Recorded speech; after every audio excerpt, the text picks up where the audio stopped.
అంత కష్టం మనకి పెడుతున్నాడు అంటే ఇన్ని అడుగుల ఎత్తున్నటువంటి గణాధిపతి మన అనుగ్రహించడానికి సిద్ధంగా ఉన్నాడు. నేను ఉన్నాను కదరా, కాస్త తట్టుకోరా, ఎందుకంత గొడవ, ఊరికే వాడికి వీడికి చెబుతావు, నాకు తెలియదు ఏమిటి ఇదంతా అని భగవంతుడికే చెప్పాలి. మన కష్టాన్ని ఎవరికి చెప్పకూడదు. ఎవరికి చెప్పినా పైన ఏదో సానుభూతి చూపించినట్టు చూపిస్తారు, బయటికి వెళ్ళి ప్రచారం చేస్తారు. మళ్ళీ ఇక్కడ ఎందుకు వచ్చిన గొడవ? ఆ చెప్పేది ఏదో పూజామందిరంలోకి వెళ్ళి దేవుడికి చెబితే హాయిగా ఆయన విని ఏదో పరీక్ష తట్టుకో, సీతాదేవికి రాలేదా, శ్రీకృష్ణుడికి రాలేదా, ఎవరికి రాలేదండి, ధర్మరాజుకి రాలేదా, అంతకంటే గొప్పవాళ్ళమా?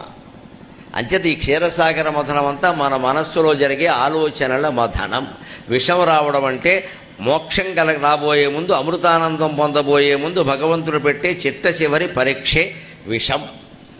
విషాన్ని శివుడు సేవించాడు అంటే అర్థం శివుణ్ణి నమ్ముకుంటే విషప్రాయమైన జీవితం కూడా అమృతంగా మారుతుంది. అదే సందేశం.